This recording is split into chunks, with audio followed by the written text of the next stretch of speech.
Jeff Slauson here from 19 News Now at the 19 News Digital Desk. Al Bubba Baker, former Cleveland Brown, was on the TV show Shark Tank in season 5.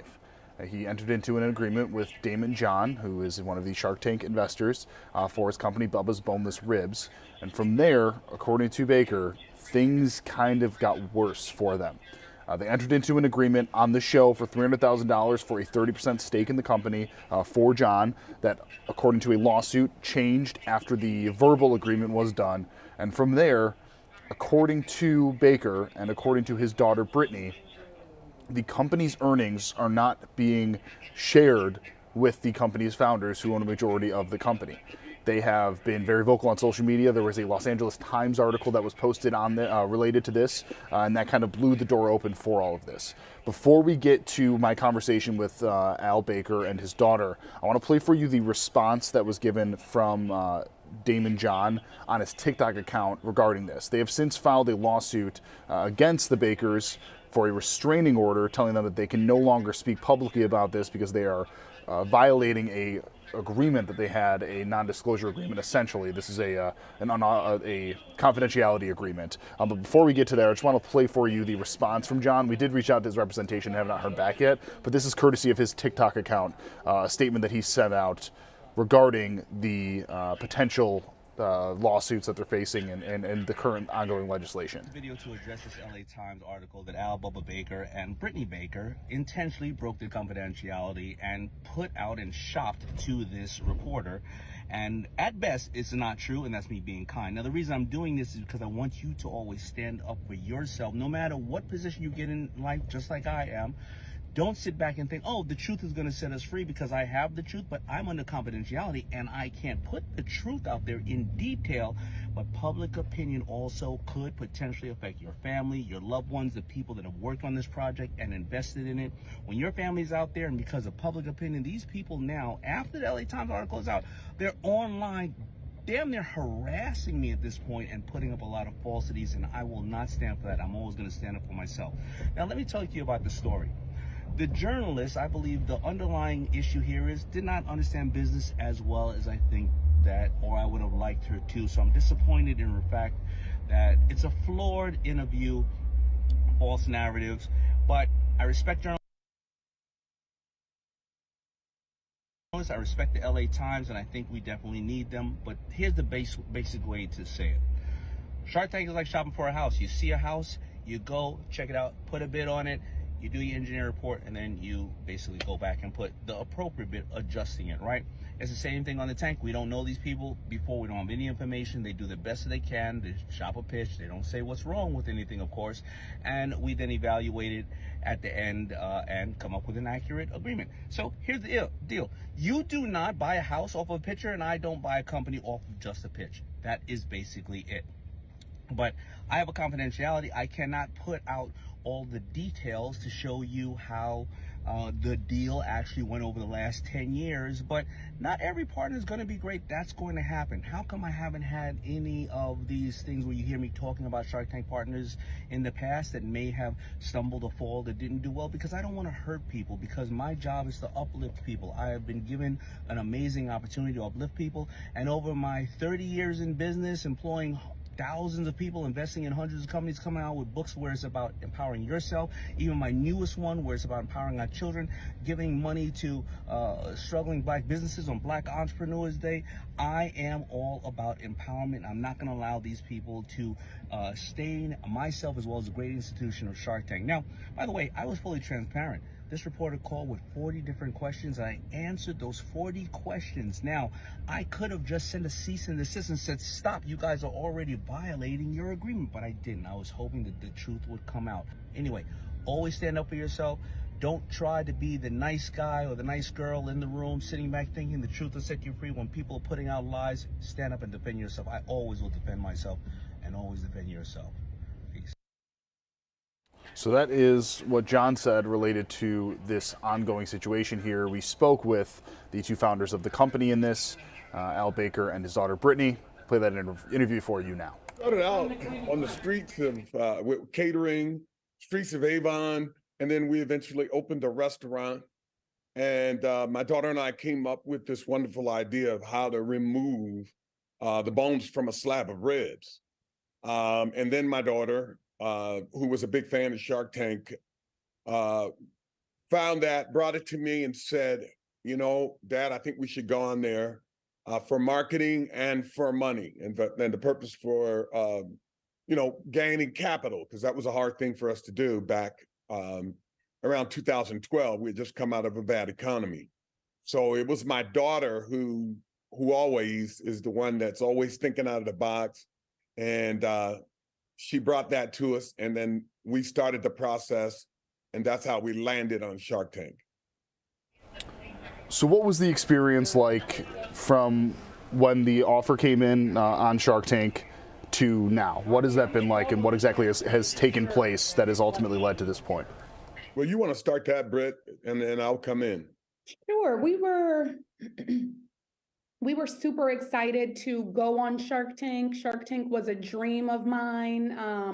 We were renting a plant in a local grocery store there and just working really hard. We had proven that people loved our product, but we needed that help from a more experienced business owner to help us properly scale our business. So we were super excited about Shark Tank, super excited that we struck a deal with Daymond John from Shark Tank, and we thought we were on our way up. And unfortunately, it's been a downhill battle since then. It started out with Daymond John bringing in someone who he referred to as an internet genius. His name is Nate Holtzapfel, who set up our website. He set up the business bank account, and there were a lot of red flags with him, and it took us some time to convince Daymond to have him removed from our business. But once we were able to finally have Nate removed from our business, he wiped out our business bank account. There was about $100,000 in there at the time, and he mailed us a check for $8,000. And we requested information on that, a breakdown of where the funds went, and we never received it. But how things were kind of going was, it was like we were small time folks and we were partnered with Daymond John. So they kept like excitement going. So it was like, even though all of that with Nate was going on, they're like, you're on Entrepreneur Magazine, you're in Inc. Magazine, you're getting ready to film a Shark Tank update. So I know people are probably like, why didn't you just stop with Nate? And it was because of me, because it was my dream and my goal. And my dad's favorite saying is always, I'd rather be the yeoman on a smooth sailing ship than the captain of a sunken ship.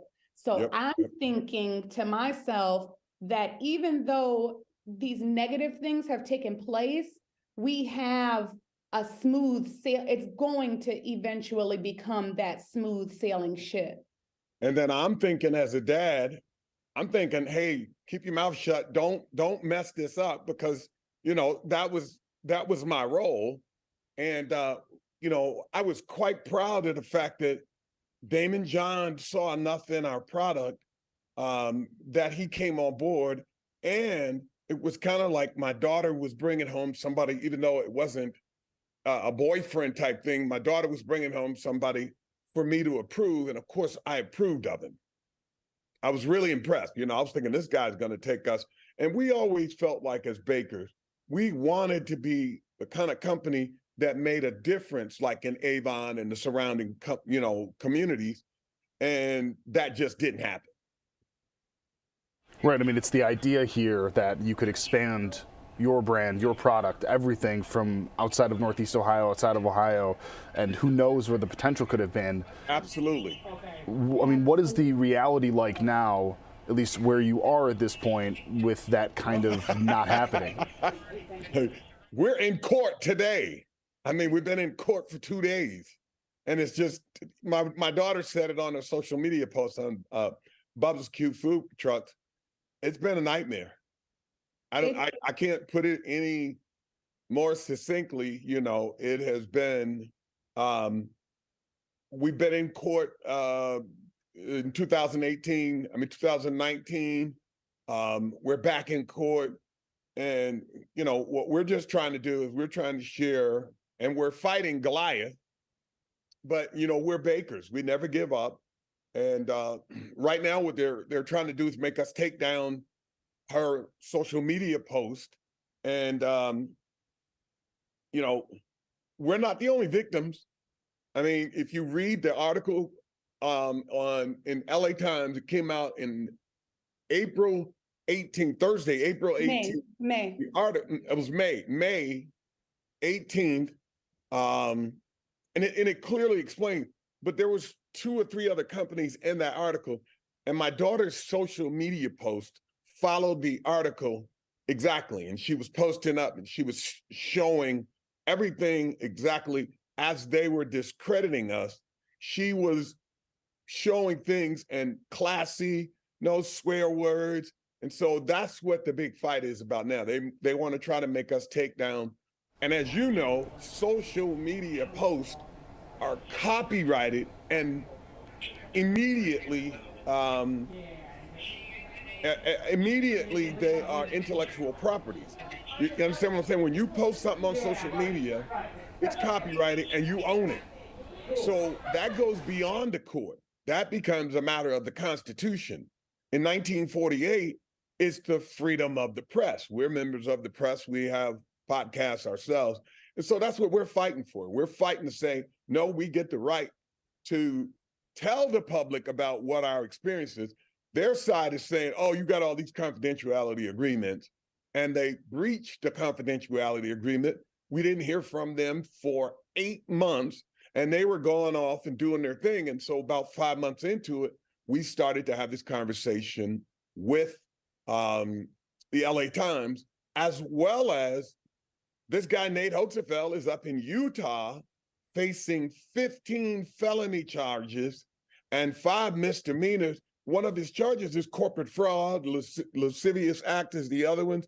I mean, so what we're doing is saying, hold it, wait a minute, take a look at these guys. They're not these angels they're pretending to be. And so that's what we're into now. We're in a fight, but you know what? When you're fighting for truth, it doesn't really matter how big your opponent is. What matters is it the right thing to do? Are you protecting others? This is more than about just money. This is about other people. Imagine some of the other small businesses. Matter of fact, in the story, one of the businesses was a small business. It was very successful. 3 Jerks Jerky. They walked away from their business. That's not happening with us. We're going to go down fighting or go up, sharing. So that's where we are right now. Let's talk. So yeah, because currently the current litigation that's in court right now, that is regarding the restraining order that was submitted, right? So that is to try and get you both to stop talking publicly about the conditions around your agreements with both Daymond John and the company I can't remember the name of right now. Specifically to take down our social media posts. Again, I want to say the copywritten intellectual properties that we own. You see what I mean? If you look it up, the freedom of the press protects us from this kind of corporate bullying, if you will. We have that right to tell our story above and beyond the court. That's what the Constitution says. And the story that you're telling here, I want to paint this picture as clear as you guys can present it, is that you're basically, the promises that were made for you, the elements that you were promised as far as growth, as far as monetary gains, things like that, you weren't receiving that, right? Correct. No. It's we were promised larger profits, and then the profits would be, for example, there was a deal that we did, a $5.8 million deal with Hardee's, where Hardee's bought 1 million pounds of our patented product. One of the co-packers, his name is Ray Rastelli III, sent us an email stating that this deal would generate minimally $300,000 in profits. And he said minimally, because I know that even sounds a little low from $5.8 million. So we're expecting, and this is after months and months and months of losses. So they're like paying large marketing agencies and everything. So we're like, every month, they're like, we're in the red. Sorry, no payments. Sorry, no payments. So Hardee's comes along and we're holding on. We're like, okay, $300,000 for the company split up with our ownership percentages. My family will receive 45% of that. So we're like, we can work with that, you know. The Hardee's deal took place and it generated around $5,000 in profits from what the Rastellis told us. So we received our 1% licensing fee, but we received around $2,900 from the net profits of that $5.8 million deal. So that was really a red flag for us. And what happened after that was Daymond John kind of aligned himself with the co-packer Rastelli Foods. And we're thinking to ourselves, hey, Daymond, aren't you concerned with where the profits went from the $5.8 million deal? So we're thinking he's going to align with us to try to figure out where the money went, like just a breakdown of where this money went from $5.8 million. Instead, Daymond John band together with the co-packer Rastelli Foods to file a lawsuit against us because they wanted to move forward with a Subway deal. And we continued to say we don't want to do another deal until we can figure out how to track the income and expenses in real time. So instead of running the transactions through a company bank account like we agreed, Rastelli's was running everything and commingling the funds from the sales of our product with their multi-million-dollar business, basically making it impossible for us to track the accounting. So you never knew at one time how much revenue you were actually generating? Absolutely not. And there was no way for us to like log into a bank account and see, oh, okay, the product cost this much, the expenses were this much, the storage was this much. There's no way for us to see that. We eventually requested it, and they sent us like invoices in Polish, because they were buying the product from Poland. So we partnered with them to increase our profit margins. They had a partnership with somebody in Poland and said, if we import the product from Poland, this is only going to increase the profits. Yet here we are, product imported from Poland and $5,000 in profits from $5.8 million. So of course we're like, okay, we need to get to the bottom of this before we continue on. And this was back in 2017. What has been the interaction with Daymond John, with any of these other subsidiaries? I mean, have you been able to directly speak with them, or now that there is some sort of a litigation that is going on, can you not even speak with them about this? Well, that's what will basically happen if they're granted the restraining order. We won't be able to speak with them. But during these court appearances, they try to act like we have majority ownership, voting rights, we have majority ownership interest in the company, but they ignore our requests. They ignore our emails, they ignore our requests for information, they exclude us from all discussions pertaining to our patent. And now that we're in court, they try to act like we just didn't utilize those those ownership percentages and things. So we're trying to, get our story out, because Hardee's wasn't the only one. We're currently at $18 million in sales, is what we're told. From that 18 million, we've received less than 4%. When we went to mediation and settlement in 2019, the co-packer told us that all three parties, us, Daymond John and Rastelli Foods, all made the same exact amount of money, because we've been asking, what did you guys make off of this deal? What did you, Daymond, make off of this deal? And now that we're talking about it publicly, they've changed that, saying that only our family has made any money out of this $18 million deal, and that everybody else is in debt. Basically, they're trying to make it look like we're just greedy and we're just in this for the money, and that our intentions aren't right. But at the end of the day, this is our invention. We brought on Daymond John as the brand ambassador, and we brought on Rastelli Foods as an experienced co-packer.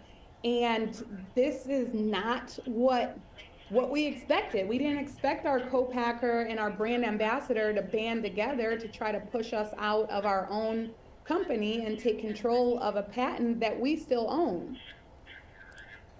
So we'll be breaking down this story tonight on 19 News at 10 and 11. Obviously a very complex story here. We did reach out to Daymond John and have not heard back from any of his representatives. Of course, if we do, we'll let you know as soon as possible. For now, I'm Jeff Sloth with 19 News. Much more on this tonight, 19 News 10 and 11, and of course, on air and online. 19 News, now streaming on Samsung Smart TV. Search for channel 103.